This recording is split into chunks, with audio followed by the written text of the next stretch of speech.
Bom, vamos lá. Depois do coffee break e do desprezo da diurese, vamos lá. Bom, antes de começar a aula de lesão ou injúria renal aguda, agora não se fala mais em insuficiência renal aguda, só umas perguntinhas do pessoal que está vendo em casa. Vou responder todas, mas eu vou englobar uma com a outra, que tem a mesma pergunta e o mesmo assunto. Perguntaram se a relação albumina-creatinina, quando a gente pede a microalbuminúria, eu peço, olha, relação microalbuminúria sobre creatinina urinária, é a creatinina urinária, não é a creatinina sérica. Quando você vai fazer o pedido da albuminúria, então você fala, está 300 miligramas por grama de creatinina, a creatinina urinária.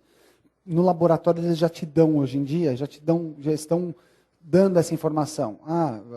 Eu peço um microalbuminúria, ele já me dá, olha, está 230 miligramas por grama de creatinina, creatinina urinária.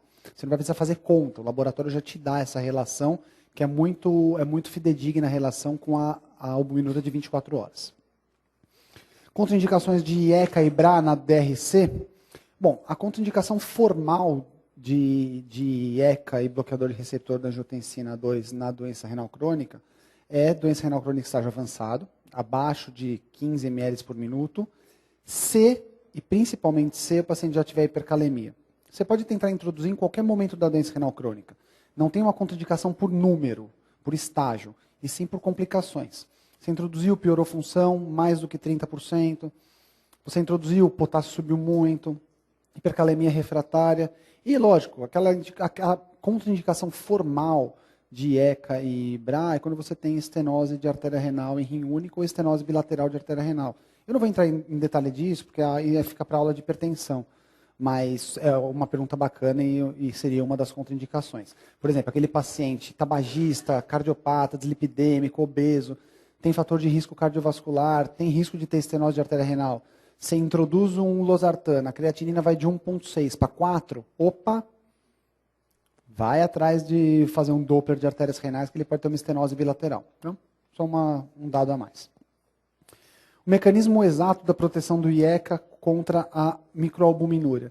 Como eu disse, diminuição da pressão intraglomerular por vasodilatação da arteríola eferente e aí isso é muito importante, mecanismo celular direto. Quer dizer, a droga por si só age nas células do meu glomérulo, elas têm um fator protetor direto celular. Mas o que a prova vai exigir, o que você tem que saber que é o mais legal, é a hemodinâmica. Tá bom? Um pouco mais, me perguntaram, a Laís do Ceará perguntou um pouquinho mais sobre a questão do metabolismo mineral ósseo. Eu até prefiro essas questões um pouquinho mais longas, porque voltar a falar de doença do metabolismo mineral ósseo agora, a gente vai atrasar muito a aula de lesão renal aguda. Então, me mande a pergunta por e-mail, mesmo vocês que estão aqui no presencial, e a gente faz um bate-bola, a gente responde super rápido, e vê o detalhe, porque a pergunta foi muito genérica. Eu não sei se a dúvida ficou na fisiopatologia, no tratamento, então eu prefiro que me mandem por e-mail, só lembrem que a questão da redução de cálcio sérico, elevação de fosfato sérico, isso vai estimular, não pelo fósforo alto, mas principalmente pelo cálcio baixo, os receptores da paratireoide, eles são cálcio sensíveis e são sinalizados pelo cálcio. São sinalizados pelo cálcio, o cálcio baixo, ele interpreta, tem muito pouco cálcio, tenho que tirar de algum lugar, aumenta o PTH.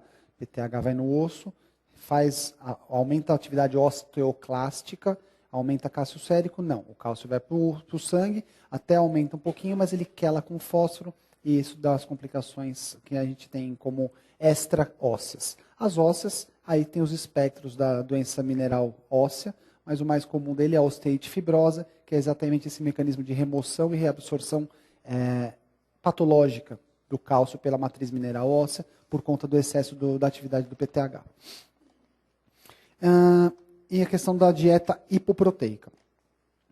O colega perguntou que quando a gente ingere proteína, essa proteína é degradada e nós absorvemos aminoácidos. Sim, nós absorvemos aminoácidos, mas nós absorvemos também componentes proteicos maiores.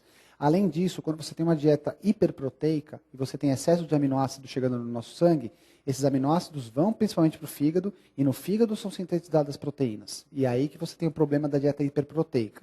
Não é questão da absorção direta da proteína animal, porque ela é clivada, óbvio. mas é o estímulo hepático à produção de proteínas por conta do excesso de aminoácidos. E você tem uma maior perda de proteína, porque a nossa principal proteína formada é a albumina. O fígado com excesso de aminoácidos é estimulado a produzir mais albumina, maior albuminúria, maior lesão renal. Então, só algumas duvidazinhas que ficaram e o e-mail do Medcel está aberto e eu vou responder rapidinho. Bom, vamos finalizar. Já foram 6 minutinhos, vamos ver se eu consigo acabar no tempo certo. Injúria renal aguda, por que não insuficiência? Insuficiência refere, ela denota algo que já perdeu função. Ele é insuficiente. E nós não temos um órgão insuficiente na injúria renal aguda, nós temos um órgão lesado, um órgão que tem um potencial de reversibilidade dessa disfunção. Então ficou IRA, mas em vez de insuficiência, é injúria renal aguda ou lesão renal aguda, LRA ou IRA. É uma síndrome caracterizada pela deterioração abrupta da função renal, que resulta na incapacidade dos rins em excretar as escórias e manter a homeostase hidroeletrolítica. Basicamente o rim falhou. Ele falhou por um motivo agudo. E existem milhares de causas para isso. É um rim normal ou já tem uma doença renal crônica estágio inicial que agudizou por algum motivo e são essas causas que a gente vai ter que estudar.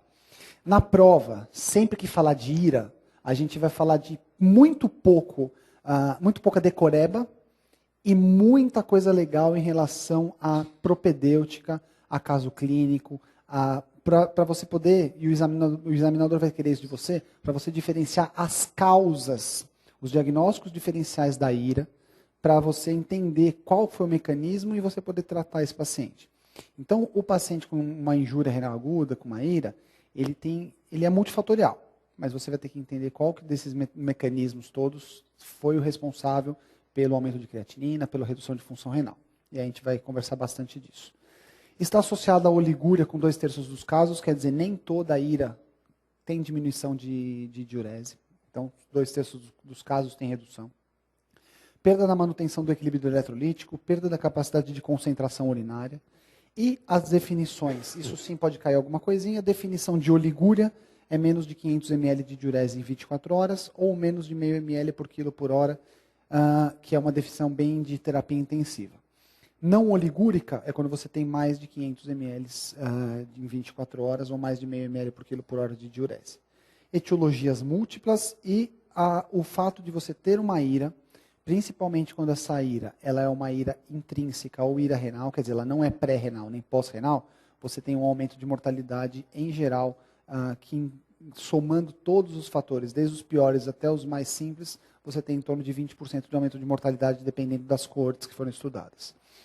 Alguns casos de IRA evoluem para doença renal crônica e tem-se visto que IRAs por NTA, necrose tubular aguda, que eu vou falar mais para frente, levam a cronificação em até 40% dos casos.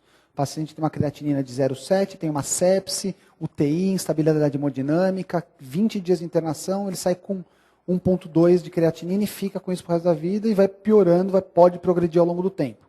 Quer dizer, IRA em geral pode sim cronificar em até 40% dos casos. Por quê? Você tem a injúria renal aguda e muitas vezes essa injúria renal é tão agressiva que em vez de repitelizar, refazer os túbulos, você tem uma destruição que pode ser reversível. E os principais parâmetros para nós definirmos IRA são a creatinina sérica e o débito urinário.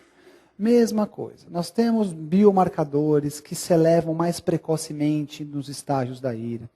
Você tem biomarcadores, por exemplo, você dá um contraste iodado, ele foi fazer um cateterismo. Antes da creatinina sérica elevar, que acontece em 48 horas, você já tem produção de outros biomarcadores séricos e urinários que se elevam precocemente.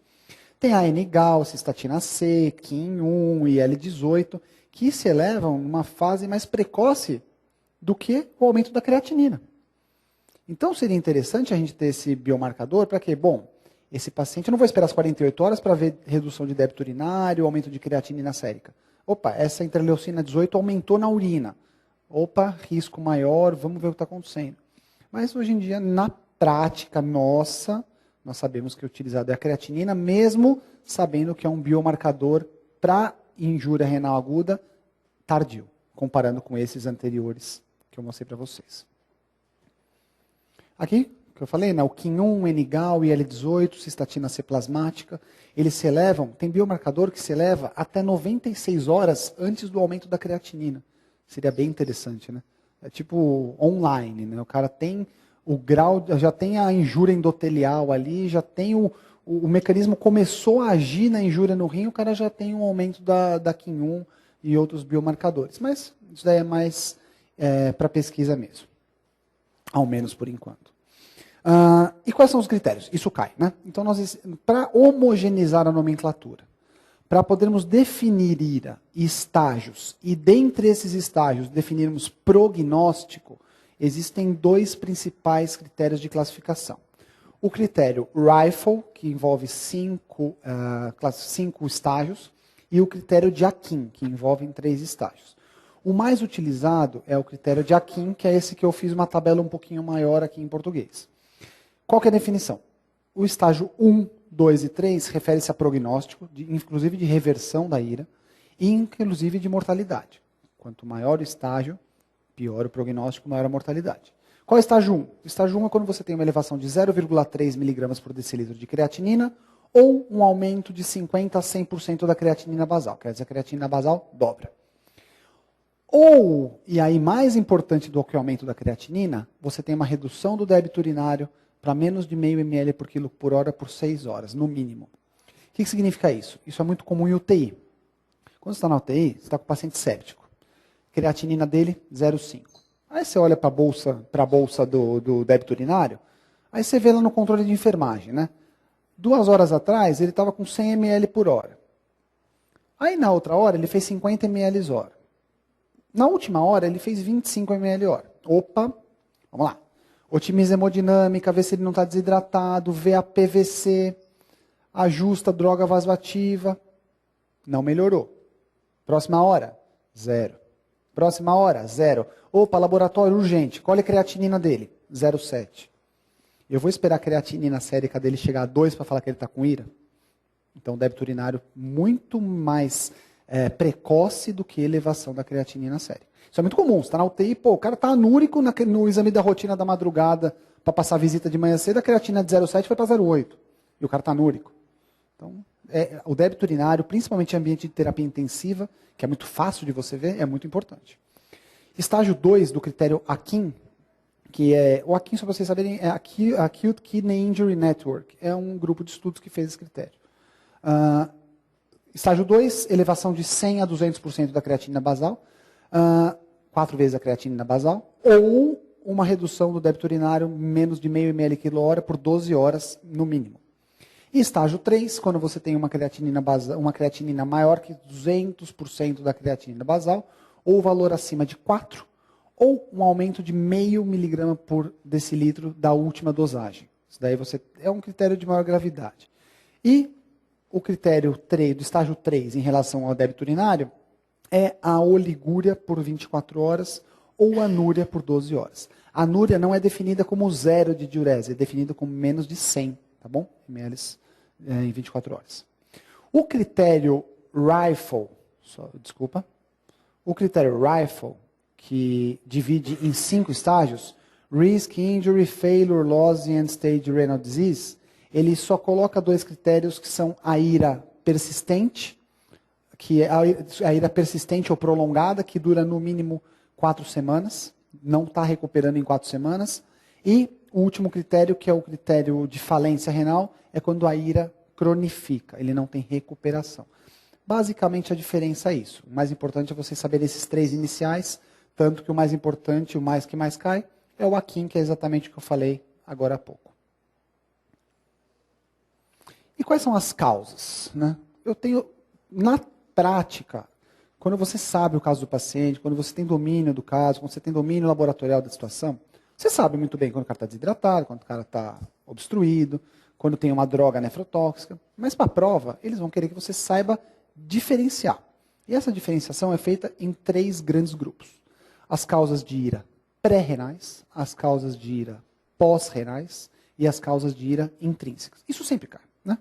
O que é a IRA pré-renal? IRA pré-renal é tudo que está antes do meu néfron, antes do meu rim, que significa geralmente fatores hemodinâmicos.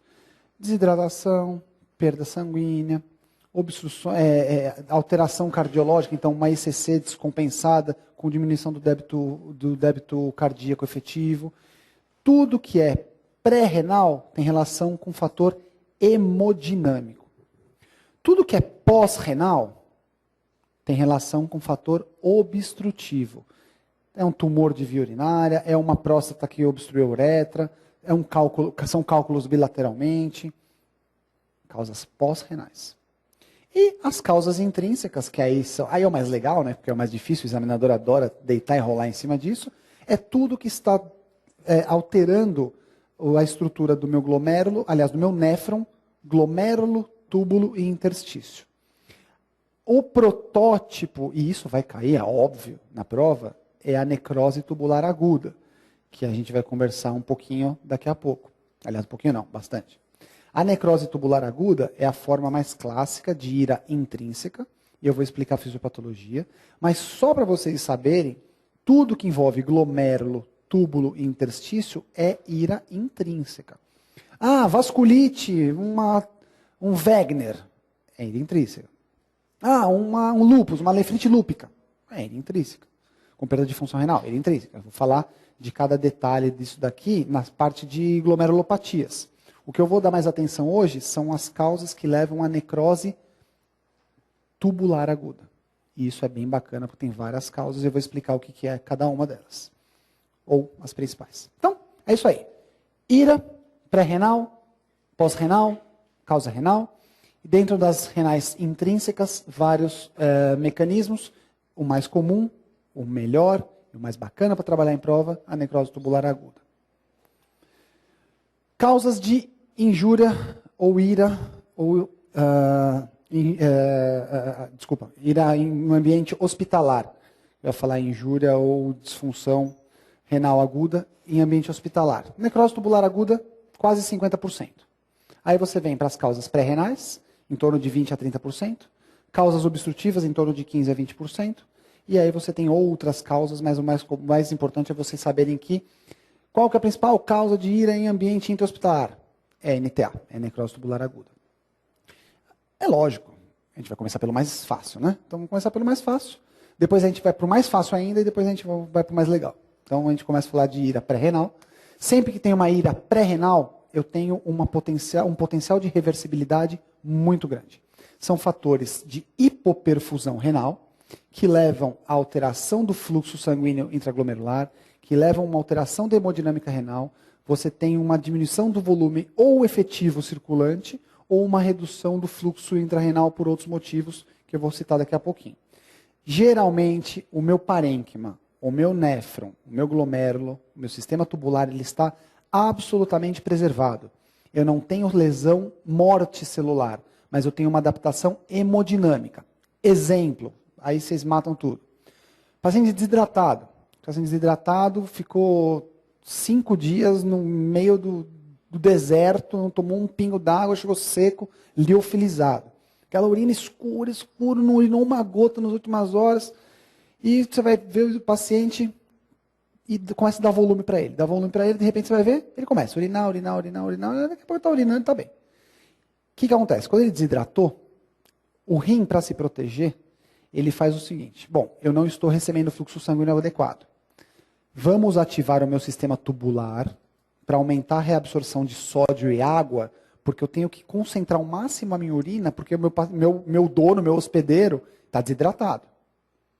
O que ele faz? Ativa sistema renina-angiotensina-aldosterona, reabsorção tubular de sódio e água, muito ávido por sódio e água, concentra a urina, aquela urina escura, aquela urina concentrada, alaranjada, tenta absorver o máximo de água que ele pode, que é filtrado no meu sistema tubular, ele tenta reabsorver o máximo, e isso faz com que, além do sistema renina-angiotensina-aldosterona reabsorver muita água, ela faz o quê? Vasoconstrição.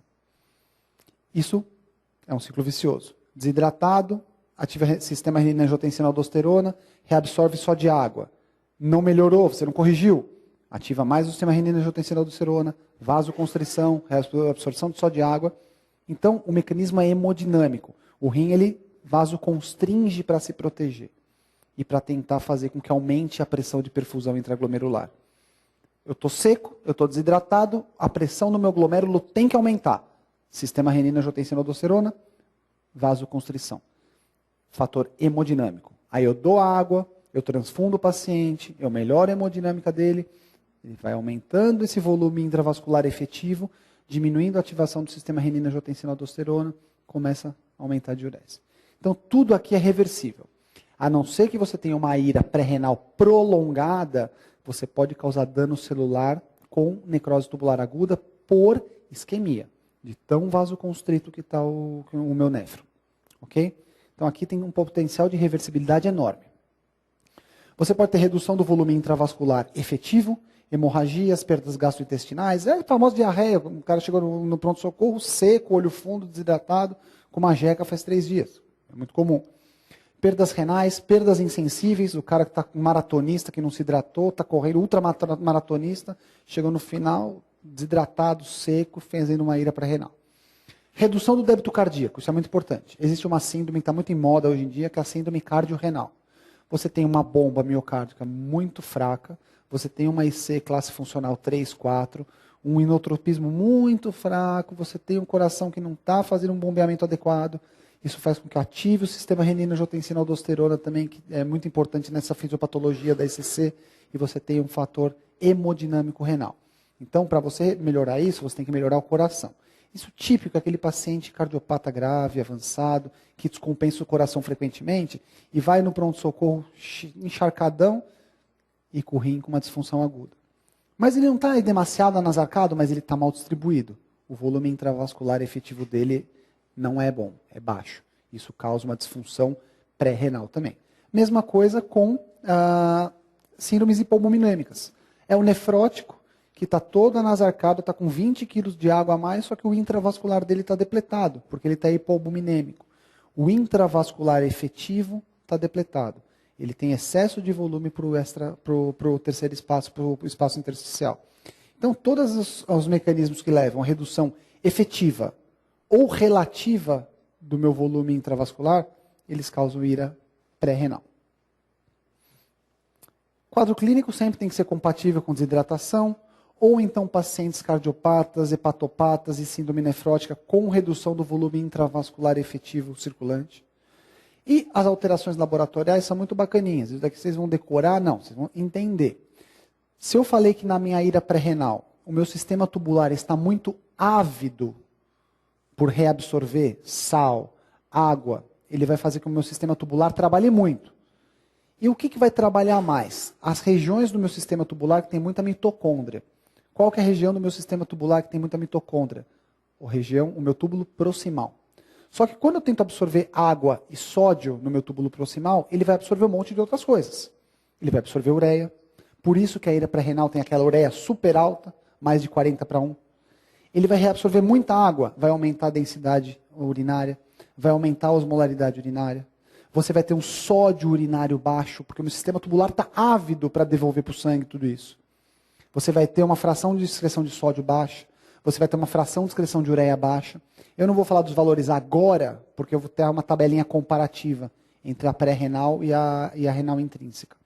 Então, as alterações laboratoriais urinárias e séricas da ira pré-renal são relacionadas ao meu sistema tubular íntegro, compatível com uma desidratação, com uma alteração hemodinâmica.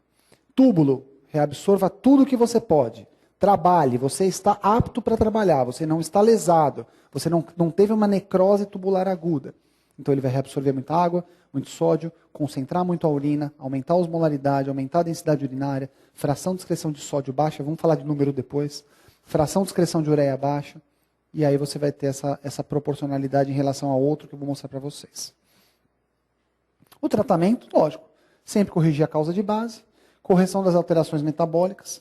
Ela potencialmente existe uma transição de pré-renal para ira renal intrínseca, se a ira pré-renal for prolongada, isso pode acontecer.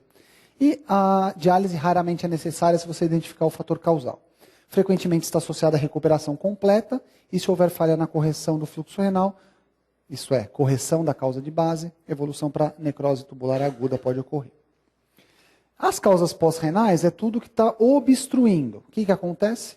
eu tenho um fator obstrutivo. Vamos pensar num caso clássico, um idoso com uma hiperplasia prostática benigna.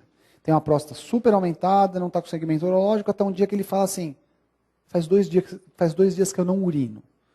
O cara chega no pronto-socorro, você vai examinar, vai avaliar, ele não está desidratado, mas ele está com um bexigoma palpável perto da região epigástrica. Ótimo. Então, claro, caso clássico de pós-renal. Você vai colher o exame, creatinina de 10. Primeira conduta, passar sonda. Desobstruir a via urinária. Qual que é a fisiopatologia dessa ira pós-renal? Quando você aumenta a pressão no sistema coletor, nas vias urinárias, você tem um refluxo dessa urina que está sendo produzida para o rim, para o meu sistema tubular intrarrenal, para os cálices, para o ducto coletor. Você tem um aumento dessa pressão. Esse aumento de pressão faz com que o meu sistema tubular entenda, opa, para de produzir urina porque eu estou obstruído.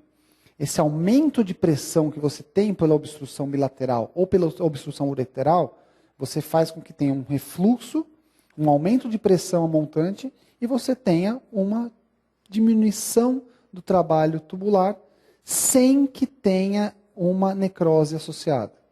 Então a coisa aqui, do mesmo jeito que o fator da pré-renal era hemodinâmico, aqui o fator principal é obstrutivo, aumento da pressão na via urinária. É a mesma coisa que você está com uma torneira, você põe o dedo uma mangueira, você põe o dedo na mangueira, você olha a mangueira lá atrás, a mangueira está estufada. O que acontece com o meu fluxo da torneira? Ele para. Você não está saindo, ele para. O rim é a mesma coisa. A questão aqui é mecânica. Então, pré-renal é hemodinâmica, pós-renal mecânica. Mesma coisa, se isso for prolongado, você pode evoluir para uma necrose tubular aguda. Mas se for feito uma desobstrução em até uma semana em geral, você tem uma reversibilidade do quadro em potencial. Então, a obstrução das vias urinárias pode ser estrutural ou funcional. Qual que é o tipo de obstrução funcional mais clássico? Bexiga neurogênica. O paciente teve um AVC, fez uma alteração neurogênica na bexiga, ele não tem estímulo para diurese, você vai ver o paciente está com bexigoma e não sente, porque ele tem uma alteração neurológica central. Quando você vai ver, ele está fazendo uma ira pós-renal, não tem nada obstrutivo mecanicamente, mas sim funcionalmente. Toda ira, todas as causas pré e pós-renais, elas têm que ser descartadas em todo paciente que chega com ira no pronto-socorro, porque elas são reversíveis potencialmente.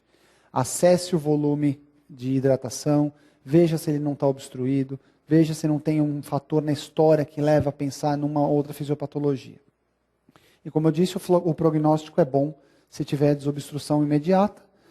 Algumas causas, então você pode ter obstruções intrarrenais, como cristais, cálculos, litíase bilateralmente. Você pode ter alterações em pelve renal, ureter, bexiga e uretra. Lembrar que a obstrução tem que ser, em geral, bilateral, se for no ureter, e se for na bexiga e uretra, aí, lógico, é muito mais fácil de fazer a ira pós-renal.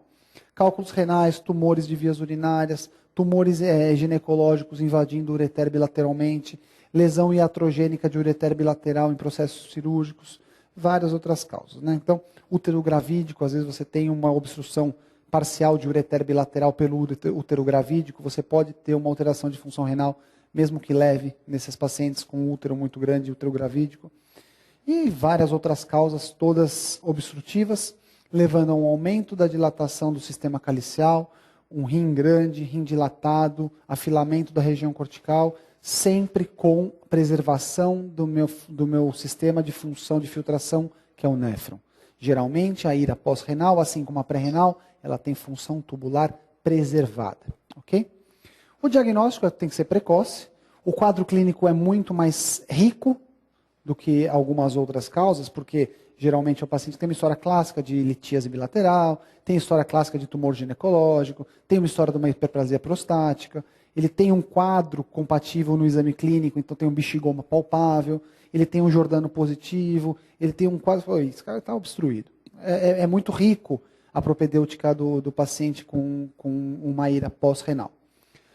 Então você vai ver elevação das escórias, você pode ter, dependendo da causa de base, hematúria. Então, cálculo bilateral. Você pode ter uma hematúria no exame de urina sem ser uma glomerulopatia, que a gente vai começar na outra aula.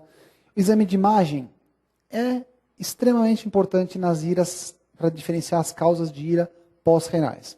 Um ultrassom para ver realmente a obstrução, uma toma, uma ressonância para ver a altura da obstrução, fator de reversibilidade, é um tumor, é um cálculo, é uma próstata aumentada. E, geralmente a próstata você precisa de um ultrassom, que é muito mais simples. Mas exame de imagem para diferenciação de causas pós-renais é mandatório, tanto para diagnóstico como para estratificar prognóstico e tratamento. E a desobstrução depende sempre da causa, você vai fazer uma litotripsia, você vai fazer entrar com uma ureterolitotomia para poder quebrar um cálculo ureteral, fazer uma ressecção transuretral de próstata, fazer uma desobstrução cirúrgica, uma derivação da via urinária, sempre com o objetivo de desobstrução. Potencialmente curável e em menos de 2 semanas de quadro instalado, grande chance de reversibilidade total do quadro. Agora o mais legal, e eu vou falar de algumas doenças que cursam classicamente com esse padrão de ira renal intrínseca. A ira renal intrínseca, eu não vou falar de glomerulopatias, porque a gente vai falar na aula de glomérulo, que por sinal é muito legal, adoro glomérulo. Eu não vou falar de algumas outras causas específicas de vasculites, que eu vou deixar para o reumato. Eu vou falar de necrose tubular aguda. A necrose tubular aguda é o protótipo da ira renal, né? A gente chama, é nossa amiga, né? A ira renal ou ira intrínseca. O que acontece? Você tem, por diversas causas, diversas etiologias, disfunção tubular renal. Então, o problema, ele está na minha descamação celular do meu epitélio, do meu endotélio tubular, fazendo com que esse endotélio fique funcionalmente alterado. Então, você tem essa alteração funcional e, após essa alteração funcional, uma alteração estrutural. Por causas como drogas nefrotóxicas, anti-inflamatórios, contrastes iodados, sepse, leptospirose, rabdomiólise, você tem lesão do meu endotélio tubular, alteração funcional inicialmente, descamação e um quadro de uma necrose tubular aguda, que geralmente, dependendo do estágio, dependendo do grau de acometimento, dependendo do local de acometimento, se é túbulo proximal, alça de Henle, túbulo distal, vai ter um grau de apresentação e, dependendo da intensidade da lesão, um potencial de gravidade maior ou menor. Você tem necroses tubulares agudas, em que o paciente fica 2, 3 dias com uma creatinina que aumentou de 1 para 2, 2,5, aí 2,3, 1,7, melhor. Mas você tem iras gravíssimas e que você já tem um grau você tem um tempo de disfunção renal prolongado, que são aqueles critérios que a gente classifica lá pelo Akin ou pelo Rifle. Tudo depende da intensidade do fator agressor e da localização da disfunção tubular ao longo do meu sistema ao longo do meu sistema coletor. Então, como eu disse, lesão celular tubular pode ter formas oligúricas e não oligúricas, as etiologias são diversas e o protótipo da NTA é esse. Como eu disse, as causas intrínsecas são várias, mas eu vou ficar focado na necrose tubular aguda, que basicamente tem 3 divisões: a isquêmica, já vou comentar, a nefrotóxica e a mista. Esse, para mim, é o slide mais legal da aula, ao menos de NTA, porque ele resume o que acontece no meu túbulo. Quando a gente fala necrose tubular aguda, fica uma coisa muito, necrose tubular aguda. Ira, necrose tubular aguda. Mas o que é a necrose tubular? É necrose. Necrose é necrose. É descamação celular, é morte celular. Então você tem um túbulo normal, com as suas integrinas, ligandinas e receptores, todos íntegros. Você tem um agressor, contraste iodado, causas infectoparasitárias, rabdomiólise, dose de antibiótico errado, antibióticos nefrotóxicos, X. Você tem uma alteração dos receptores inicialmente, você tem perda desses receptores em verdinho aqui, perda dessas integrinas e ligandinas, você diminui a integridade dessas células, aumenta a chance dessas células entrarem em apoptose, e se você persistir com esse fator agressor, se esse fator agressor for intenso a ponto de manter essa alteração por um período mais prolongado, você tem a morte celular e descamação celular. A necrose tubular aguda é necrose tubular aguda. Então, assim, o nome diz tudo, e o nome fala exatamente o que acontece na fisiopatologia. Qual é uma alteração típica da necrose tubular aguda? Cilindros granulosos, né? Ai, Tiago, se lembra? Você vai falar, vou falar cilindros granulosos, né? O que são cilindros granulosos? É isso. É célula morta no meu túbulo. Então, é isso aí. Necrose tubular aguda, ocorre uma necrose. Se eu persistir com o fator agressor, isso vai ocorrendo em maior número de néfrons, e o período da ira vai ser mais prolongado. Se o fator agressor for leve e por um período curto, isso pode acontecer numa porção muito pequena, muito baixa, uma proporção muito baixa de túbulos, e a ira é leve. Então, é importante saber que a intensidade do fator agressor e a gravidade dependem da etiologia. Ah, mas e se descama? Repiteliza rápido? Não. A repitelização tubular, ela demora de 7 a 10 dias, independente do que você faz. Esse é o período de melhor prognóstico. Quer dizer, o paciente com uma NTA, ele vai ter um período de recuperação de 7 a 10 dias. Se for uma ira leve, você nem vai perceber, porque o paciente não vai ter uma elevação tão grande de creatinina, uma alteração tão grande de débito urinário. Mas se for um paciente que está em diálise por causa da ira, ele pode demorar de 7 a 10 dias, é clássico. Ele começou a dialisar na segunda-feira, você fez tudo direitinho, tirou o fator agressor, ajustou a dose de antibiótico, otimizou a hemodinâmica dele, está tratando a sepse, o cara está recuperando, domingo ele começa a aumentar o débito urinário e se tira da diálise. 7 a 10 dias. Se o fator agressor for persistente e muito intenso, período prolongado. Se o fator agressor for em um número maior de túbulos, de néfrons, irá mais prolongada. O que eu tenho que fazer para reptilizar mais rápido? Ajustar tudo que é fator agressor, hidratar bem o paciente quando necessário, porque eu não vou ficar dando volume para o paciente que está com uma NTA instalada e está nasarcado. Não, dá volume, está piorando a creatinina, calma. A necrose tubular aguda não precisa de volume. Eu só preciso que ele fique otimizado da volemia, eu não preciso da volume, não é pré-renal. Então a gente vai conversar sobre algumas causas para vocês entenderem. O quadro clínico da injúria renal aguda, ele é igual para todos, depende da intensidade da lesão, do número de néfrons acometidos e do grau de intensidade do fator agressor que levou ao quadro. O quadro clínico é igual para todos, alteração de nível de consciência, piora do status cardiológico por retenção hidrossalina, aí você tem as causas mais graves, do edema agudo, derrame pericárdico, arritmias por hipercalemia principalmente, predisposição a sangramentos e lesões gástricas por conta da gastropatia e gastrite urêmica, e por aí vai, quadro bem florido. Alterações de potássio, eu vou falar muito na aula de hipercalemia, na aula de distúrbios de potássio. Abordagem diagnóstica, você vai sempre atrás da causa de base e atrás da estratificação da ira. Para isso você vai precisar de um débito urinário adequado, de uma avaliação de creatinina frequentemente, no mínimo a cada 6 horas, alteração hidroeletrolítica, alteração de bicarbonato, potássio, sódio, cálcio, magnésio, para você poder acertar isso daí que está acontecendo e poder corrigir as alterações mesmo durante o processo de agressão. E traçar a propedêutica armada de acordo com as suas principais hipóteses diagnósticas.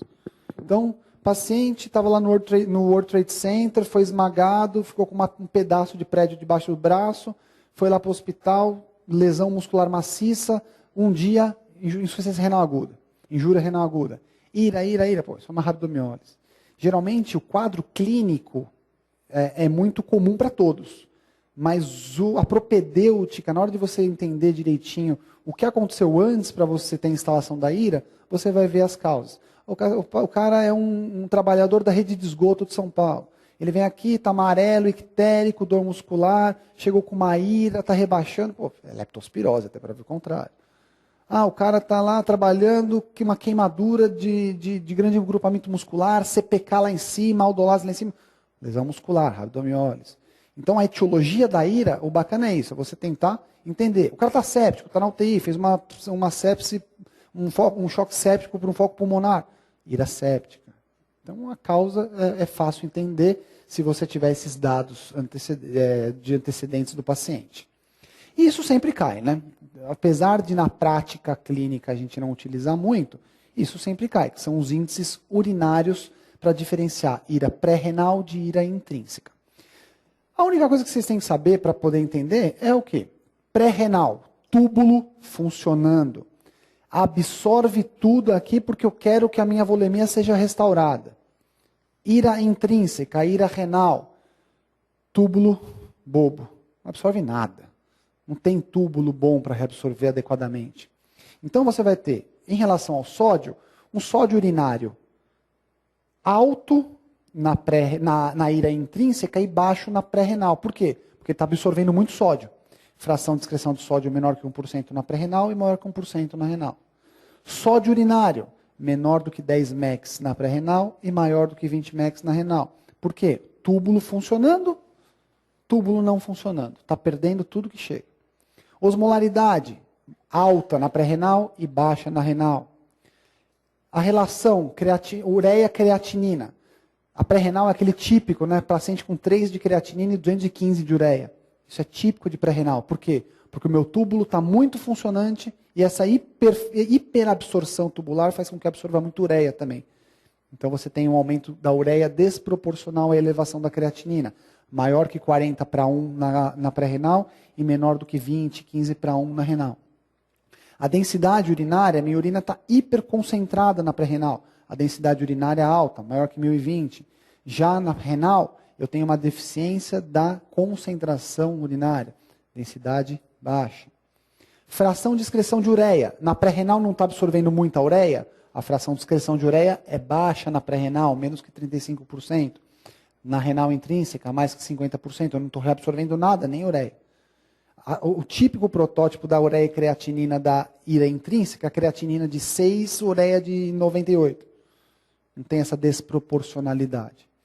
E a presença de cilindros na ira renal, ocorrem os famosos cilindros granulosos, que são os cilindros de descamação do meu epitélio tubular. Ok? Isso sempre cai alguma coisa. Apesar que na nossa vida prática, você não precisa disso para saber se o paciente está desidratado ou se ele está com uma ira séptica. Você não precisa disso para saber se é uma rabdomiólise ou se é uma hipovolemia. Então, na prática, dificilmente a gente usa. E algumas causas, que aí sim é o que cai, é o que o cara vai fazer, o examinador vai fazer o caso clínico, o examinador da prova prática vai colocar uma situação para você diferenciar. O que é a rabdomiólise? É a lesão muscular maciça, com liberação do pigmento de mioglobina intramuscular, e essa mioglobina é super tóxica no meu sistema tubular. Você tem depósito intratubular de mioglobina. Olha a descamação dos túbulos. Essa mioglobina é lesiva diretamente ao meu sistema tubular renal, pigmento de mioglobina. Você geralmente tem um quadro clássico de esmagamento, grande queimado, enfim, síndrome compartimental em grandes grupamentos musculares, acidentes automobilísticos, enfim, amputados, e você tem um quadro clássico de rabdomiólise. As alterações clássicas são ira oligúrica, geralmente tem redução do volume urinário, hipercalemia, porque você tem lesão muscular, liberação de potássio, liberação de fósforo, hiperfosfatemia, e elevação das enzimas musculares, classicamente, a CPK e a aldolase, classicamente elevadas. Então, como eu disse, as causas físicas e as causas não físicas, aí entra aquelas miopatias metabólicas, uso de simvastatina em alguns casos, algumas drogas, então intoxicação por cocaína, intoxicação por alguma heroína pode causar rabdomiólise, acidentes ofídicos e as infecciosas, a mais comum delas, a leptospirose. Então, lembrar de algumas causas físicas e não físicas. E o tratamento foi interessante, que assim, na história da medicina e na história da humanidade, grandes descobertas e grandes melhoramentos em relação à saúde vieram de grandes tragédias, né? Hoje, os guidelines de tratamento e prevenção de rabdomiólise saíram todos do World Trade Center, do 11 de setembro. Um monte de esmagamento, um monte de rabdomiólise, e eles começaram a fazer abordagens para esses pacientes precoces, para evitar a ira desses pacientes. O que foi visto? Hidratação precoce. No 11 de setembro, eles viram que o cara estava vivo, estava debaixo do escombro, eles pegavam o braço, levanta o braço, levantava o braço, acesso, volume debaixo do escombro. Então, a hidratação vigorosa precoce é o pilar principal para você prevenir a ira no paciente que já está com uma lesão muscular instalada. Geralmente cristalóide, pode ser Ringer lactato ou soro fisiológico. Você tem que manter um débito urinário acima de 200 ml por hora. É um débito urinário alto, então o volume que você vai dar para o paciente não tem um volume fixo. É um volume para você manter um débito urinário alto. Então, muito volume para esse paciente. Você pode considerar reposição de bicarbonato ou alcalinização urinária em alguns casos mais graves. Por exemplo, grandes grupamentos musculares, paciente em alto risco de IRA, você pode fazer reposição de bicarbonato porque o ambiente urinário alcalino diminui o depósito de mioglobina intratubular. Então você pode jogar com essa abordagem de alcalinizar a urina e repor bicarbonato para esse paciente. O manitol é um diurético osmótico, você pode utilizar para manter um ritmo de diurese aumentado. E, lógico, tratar as complicações e considerar a diálise se você perceber que essa NTA já está instalada de uma forma muito grave, você está hidratando o paciente, já deu 10 litros de líquido para o paciente, esse paciente não urinou uma gota, ele não vai urinar nos próximos 7 dias. Entenderam a ideia da descamação epitelial? Não vou correr atrás de líquido para o meu paciente que não respondeu com 10, 15 litros, uma reposição agressiva, até mais do que deveria. Ah, não, vamos dar mais volume. Não dá mais volume, vamos dialisar ele. Ele vai recuperar daqui a 10 dias. Ele instalou uma NTA grave. Então, isso é importante. Tudo 11 de setembro, viu? Isso daí mudou bastante a abordagem e o prognóstico de rabdomiólise, de lesão renal por rabdomiólise. Lembrar da leptospirose, é uma doença tropical, uma doença do nosso país, é uma doença que pode cair numa pergunta de infecto e que pode ter um componente renal aí, nefrológico no meio, com a instalação da IRA secundária à leptospirose. A leptospirose é uma síndrome febril aguda, acometimento sistêmico que pode ser gravíssimo, com uma capilarite, com uma alteração vascular muito séria, uma alteração endotelial muito séria, muito severa, pela espiroqueta leptospira interrogans. E a forma mais grave da leptospirose é a famosa síndrome de Weill, que é caracterizada por lesão hepatocelular, lesão renal, por lesão direta da leptospira e pela produção dessa toxina GLP. Essa toxina inibe a sódio-potássio ATPase tubular e faz com que tenha, além da lesão direta da leptospira no meu sistema tubular, a lesão por conta dessa toxina, desse produto da ação da leptospira. Essa toxina GLP, ela inibe a sódio-potássio ATPase e é ela que faz com que o potássio da IRA na leptospirose seja classicamente baixo. Isso é um macete para a prova. O paciente está lá, ictérico, IRA, causa desconhecida, plaqueta baixa, INR, coagulograma alargado, parece uma leptospirose. Fez uma IRA, opa, o que eu vou ver aqui? Potássio, em vez de estar 6, ele está 3.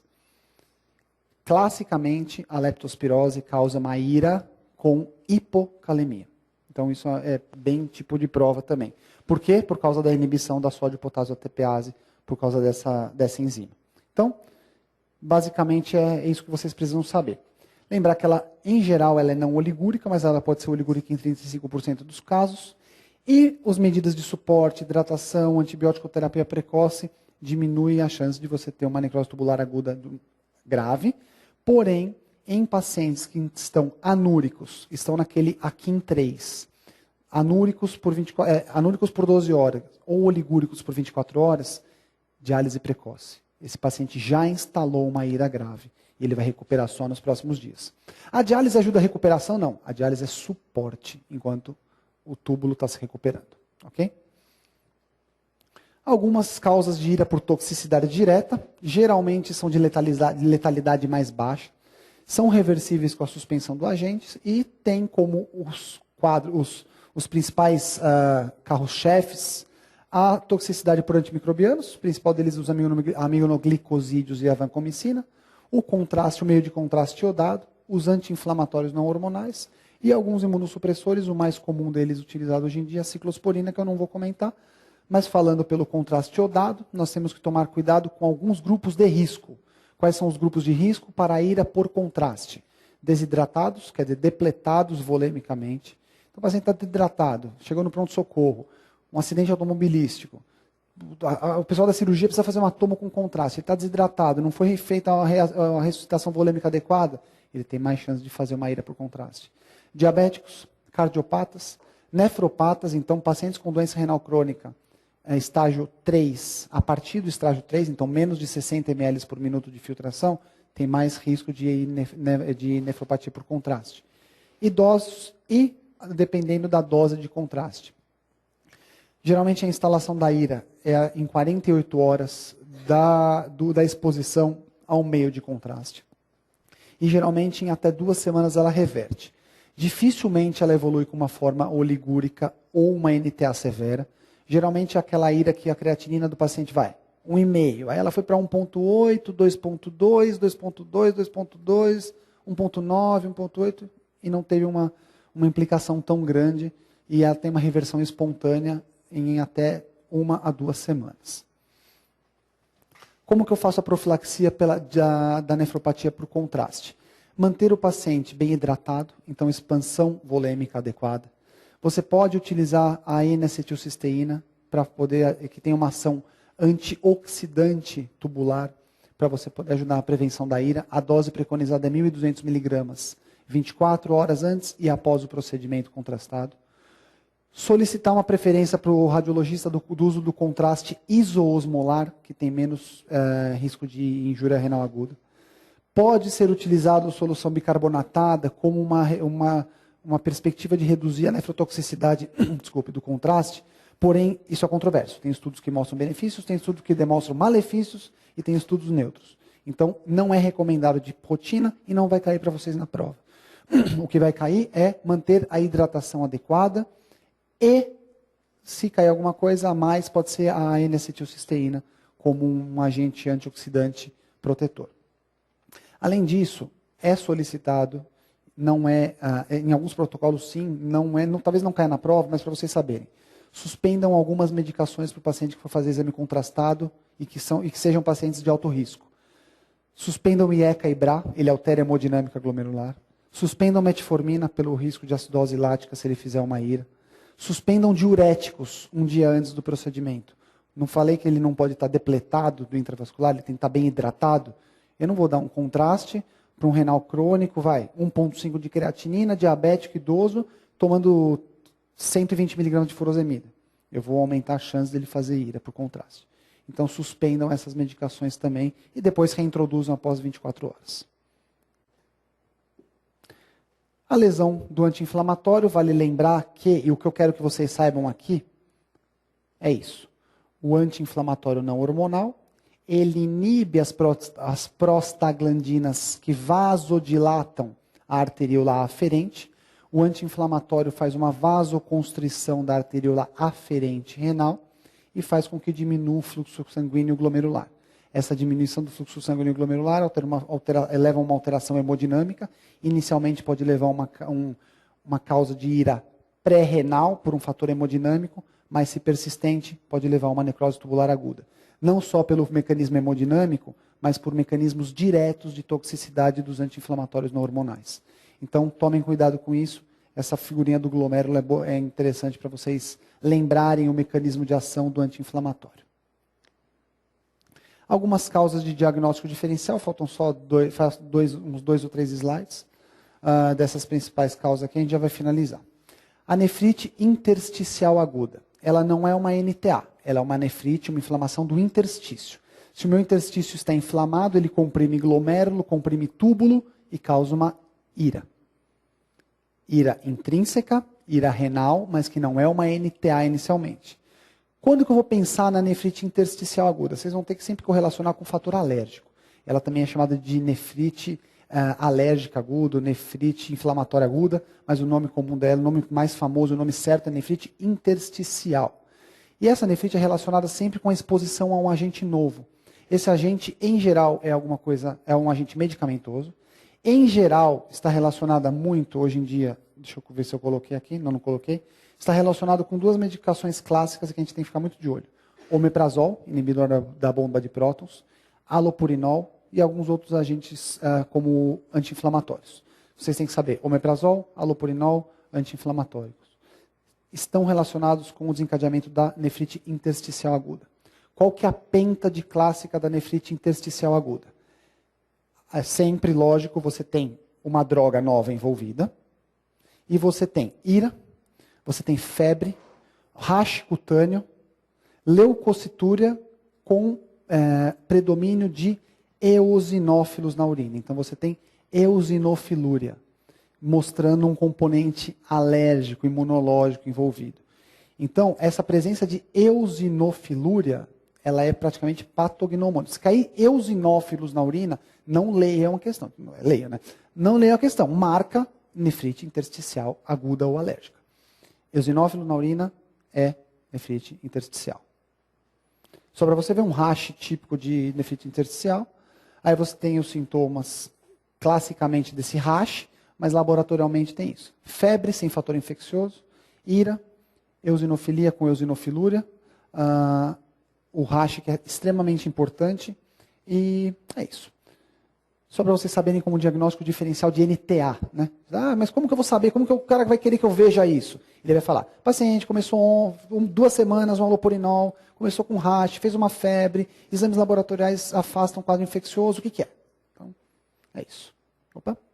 E o ateroembolismo por colesterol, que está classicamente associado a procedimentos endovasculares.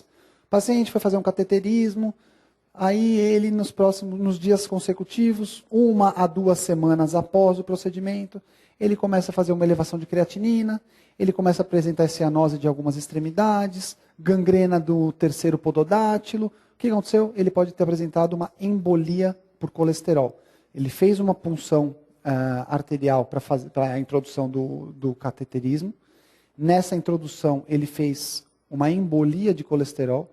E essa embolização pode sim, dependendo do local, se você faz uma cateterização prolongada, ou se você faz múltiplos procedimentos de cateterização, e você tem uma embolização por colesterol, você pode ter lesão de extremidades, líquido reticular, gangrena de extremidades, e você pode desenvolver o quadro de uma injúria renal aguda também associada à embolia por colesterol. Classicamente, pode dar eosinofilia sem eosinofilúria, tá bom? Só para vocês diferenciarem um pouquinho isso. A recuperação é muito ruim. Geralmente o cristal de colesterol, ele chega no rim, ele chuvera os meus glomérulos e ele faz uma substituição por esclerose glomerular e geralmente é irreversível. Para finalizar, isso sim a gente tem que ficar muito atento, a ira séptica. É a causa mais comum em ambiente de UTI, é a causa mais comum em ambiente hospitalar e é a causa de maior mortalidade. Paciente com sepse, ele já tem uma mortalidade aumentada. Se ele tem ira, ele já aumenta para 50% a mortalidade em alguns bons centros. Os melhores cortes mostram mortalidade de 30% a 40%. Etiologia é multifatorial. A sepse leva a toxicidade direta bacteriana, citocinas inflamatórias. Você tem uma vasodilatação sistêmica e renal, e essa vasodilatação faz com que você tenha uma disfunção endotelial severa, e essa disfunção endotelial pode sim atingir o meu endotélio do meu túbulo renal. Você vai ter uma toxicidade direta bacteriana.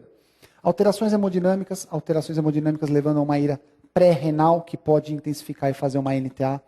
Você tem os fatores adjuvantes associados, dose de antibiótico elevada, uso de contraste iodado em UTI para exames de propedêutica armada, desnutrição. Por que a desnutrição? Desnutrição é importante. Quanto mais desnutrido o meu paciente, menos proteína ele tem para refazer túbulo, para refazer célula tubular. Por isso que antes de chegar no último slide, eu já falo aqui, nada de dieta para DRC em ira, ok? O doente renal crônico precisa de restrição proteica. O agudo, não. Ele precisa de um aporte de proteína adequado, senão ele não refaz célula tubular epitelial. Ok? Ele não faz epitélio de célula tubular. É importante vocês saberem disso.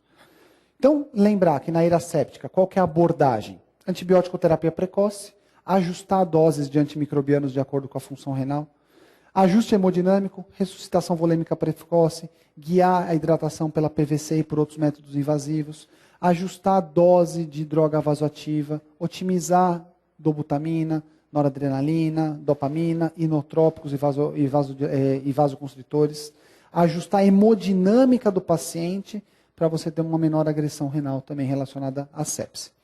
E atenção, aqui eu coloquei iligúria, desculpem, é oligúria, atenção com a oligúria não responsiva. O que significa isso? O paciente está na UTI, entubado, droga vasoativa, um choque séptico danado. Aí você está lá dando volume, a diurese dele caindo. Aí você ajusta a nora, PA média sobe, diurese caindo.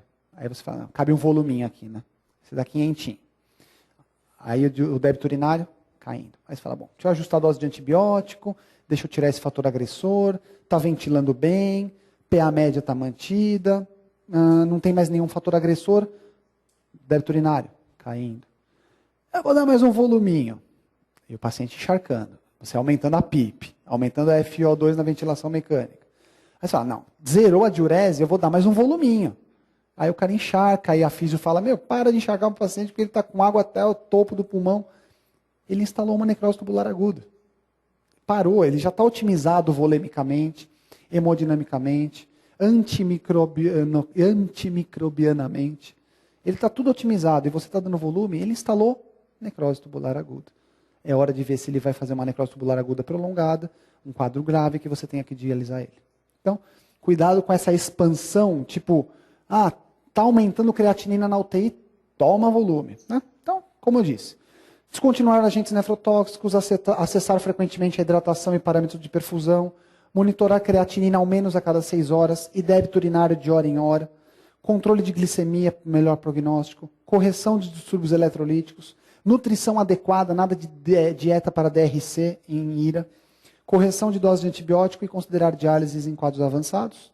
As indicações de diálise são aquelas clássicas que a gente falou na DRC, porém, aqui a gente vai tratar de IRA. Então, na IRA, você pode sim ter uma hipercalemia refratária, uma hipervolemia refratária, paciente com um quadro de uma encefalopatia urêmica, porque ele está numa IRA, ninguém está dialisando ele, é hora de dialisar.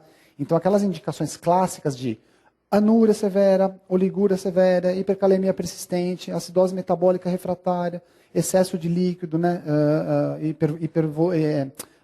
edema agudo de pulmão, edema, enfim, o quadro que vocês sabem mais do que eu.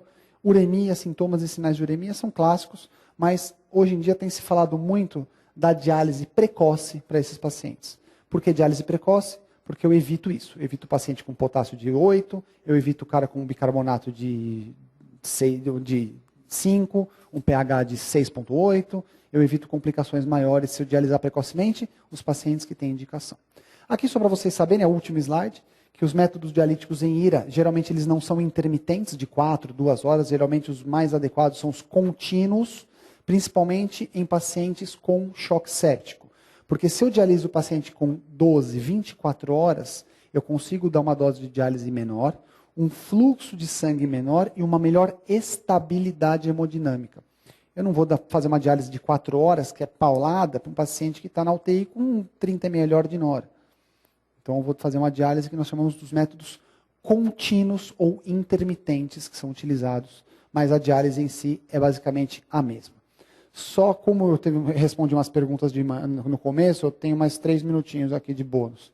Então, só para vocês saberem um quadro, só para vocês falarem, putz, eu vou lembrar disso na minha vida prática. Eu já dialisei paciente com creatinina de 1,1. Choque séptico, jovem, um quadro pneumônico severo, intubação precoce, proteção de via aérea, catéter central, otimização hemodinâmica, e o paciente está lá, creatinina de base 0,6.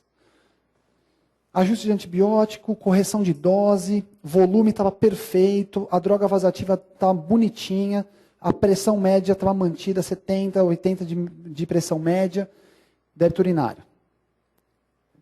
100, 50, 20, 0, 0, 0. Creatinina corre, faz uma creatinina rapidinho. De 0,7 foi para 0,8 e a outra foi 1. Diálise. Esse cara instalou IRA. 12 horas, anúria. Vou esperar o quê? Ele encharcar, fazer um distúrbio eletrolítico. Dialise o cara precocemente. Ele vai piorar a ventilação se ele encharcar o pulmão. Ele vai piorar a hemodinâmica se eu deixar ele muito hipervolêmico. Ele vai piorar a hemodinâmica se eu deixar ele com potássio de 8. Eu vou ter que correr da Sorcal para um cara que podia estar dialisando. Então, dialisar precoce, quando o prognóstico é muito ruim, é muito legal. Principalmente quando a sua perspectiva de reversibilidade é baixa.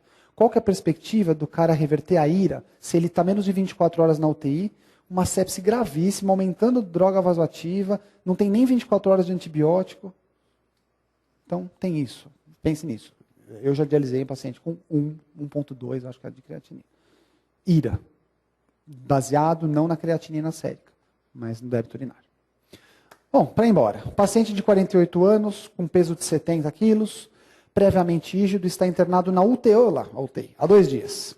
devido à pneumonia comunitária grave, necessitando de suporte ventilatório. Eu juro que eu não vi que era essa pergunta, viu, para dar um exemplo. Encontra-se sedado, em uso de dose moderada de vasopressor para manter uma pressão arterial média, ok, 70 milímetros de mercúrio. Com sondagem vesical de demora para o controle de diurese e catéter venoso central. Pergunta desse ano. A pressão venosa central dele mantendo entre 8 e 12, o que é adequado. Parece estar bem hidratado. Nas últimas 2 horas, apresentou diurese de 50 ml. 50 ml, para um paciente de 70 quilos, a gente tem que fazer a continha. Meio ml por quilo por hora, né? Então, a diurese.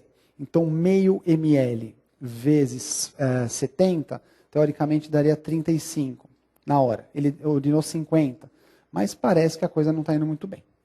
A pressão renal, a perfusão renal está adequada, pois depende exclusivamente dos níveis de PA média mantidos estáveis com vasopressor. Não. O fator de NTA, de instalação de IRA, não depende só do controle pressórico. Depende do fator bacteriano, circulação de citocinas, dose de antibiótico, nada disso. Caracteriza oligúria e sinaliza a possibilidade de evolução para insuficiência renal aguda. Vamos ver, vamos dar uma olhadinha. Pode-se descartar obstrução do trato urinário, visto que o paciente está com sonda de demora? Sim, né? Não sei, vamos ver. Pode-se descartar obstrução do trato urinário, visto que ele está com sonda de demora? Pode-se. Eu não sei se é isso que ele quer da pergunta, mas enfim, você pode ter obstrução por coágulo, você pode ter alteração, você tem que checar a sonda, mas teoricamente não é isso que está causando o quadro dele. A manutenção dos valores de PVC entre 8 e 12 exclui hipovolemia como causa da redução de diurese? O uso de furosemida está indicado, pois no balanço positivo de fluidos está associado a maior mortalidade? Bom, essa pergunta, na verdade, ela é um pouco complexa, porque ela teve uns erros. Eu coloquei para a gente poder ver mais ou menos a questão do paciente, do estudo clínico em si. Ele fala que com relação ao débito urinário. Só que esse paciente, eu esqueci de ver uma coisa. Meio ml quilo hora. Esse paciente já está com 2 horas com diurese de 50 ml. Então, esse paciente está ou não está oligúrico? Está oligúrico. Então, a gente não pode falhar uma coisa, a leitura. Se você falha e fala 1 hora, esse paciente não está oligúrico. Você vai para outra alternativa. Se você vê 2 horas, meio ml quilo hora, 35, ele devia ter em 2 horas 70 ml. Ele está oligúrico. Então aqui leva a definição de oligúria, menos de meio ml quilo hora em UTI. Leva a definição de descartar causas pré e pós-renais. Leva você a ter que fazer uma avaliação global do paciente de UTI e saber a definição de oligúria. Oligúria não é 0, anúria não é 0. Anúria é menos de 100, oligúria em UTI é menos de meio ml por quilo por hora. Então isso é muito importante. A questão de descartar, eu lembro que essa questão foi muito criticada, porque fala, está com sonda, mas eu posso descartar a obstrução do trato urinário. Você pode, mas fala que você tem que checar a sonda. Isso daí foi uma questão que depois virou uma prova prática. Eu tenho, ele está com diurese, mas eu tenho que checar, o enfermeiro tem que checar a sonda, ver se não está obstruída. Então, coisas bestas, mas eu acho que o mais importante é ver como que o paciente, como que ele vai pedir a questão para vocês em relação a um caso clínico. Unicamp tem uma prova sempre melhor, né? Um homem de 60 anos, hipertenso, diabético há 20 anos, controlado com IECA e dieta. Apresenta diarreia, náuseas e vômitos há 24 horas. Exames laboratoriais pregressos, proteinúria de 0,2, então 200 miligramas de microalbuminúria, creatinina de 1,3. Exame físico desidratado 2 cruzes, normocorado, anictérico, acianótico. PA boa, frequência cardíaca um pouquinho no limite, frequência respiratória um pouquinho aumentada. Bulhas rítmicas, sopro sistólico besta, enfim. Pulmões limpos, abdômen globoso, sem visceromegalias. Novos exames, creatinina de 1,3 para 4, IRA. Né? Ureia, aqui não é 20, aqui é 200. Fração de excreção de sódio, 0,8. Lembra, causa pré-renal, sódio urinário baixo. O corte aqui é 1%. Quais são os diagnósticos e condutas? Insuficiência renal crônica? Não. Insuficiência renal aguda? Intrínseca? Não, parece uma pré-renal por conta da fração de excreção de sódio, por conta do uso do diurético, porque ele está sem nenhum sinal de hipervolemia, está com pulmões limpos e está com uma ureia de 200 e uma creatina de 4. Insuficiência renal aguda, pré-renal, hidratação intravenosa e suspensão de inibidor de enzima conversora? Sim, poderia ser essa questão. Então agora, o mais importante é saber causa. É pré, é pós, é intrínseca. Então parece que a questão aqui é muito mais hemodinâmica e principalmente lembrar que o paciente pode ter uma piora de função renal associada a inibidores de enzima conversora também, para a gente poder descartar nas nossas causas diferenciais. E o último, prometo, paciente com insuficiência cardíaca sistólica em uso de carvedilol, furosemida 160 mg por dia, captopril 150 mg por dia, retorna à consulta hoje. Na consulta de 15 dias atrás, ele tinha edema de membros inferiores, ortopneia, ele estava encharcado. E aí foi aumentado o captopril e a furosemida. Aí a creatinina dele, quando ele estava encharcado, era 1,8. Agora que ele está sequinho, é 3. O que aconteceu com esse paciente? Provavelmente ele fez também um excesso de diurético, resumindo a pergunta. Provavelmente ele tinha um quadro de um edema. Lembra que eu falei de forçar a mão no diurético? Você secou o paciente, você aumentou a dose do diurético, mexeu na dose do IECA também, mas você deve ter dado uma secada no paciente e ele está fazendo um quadro pré-renal. O que eu devo fazer com o paciente? Introduzir um outro diurético? Espironolactona? Não. Associar hidroclorotiazida? Não, mas eu acho que ele está com excesso de diurético, ele está sem queixa, sem edema. Diminuir a dose da furosemida? Sim. E estimular a hidratação? Não. Simplesmente eu falo, olha, o senhor já usou uma dose boa, vamos voltar para a dose anterior, que o senhor já está mais sequinho agora, já reverteu a ira só ajustando a dose de diurético. Isso daqui é pergunta do dia a dia no nosso consultório. Gente, aulas corridas, mas espero que tenham aproveitado. Obrigado, até a próxima.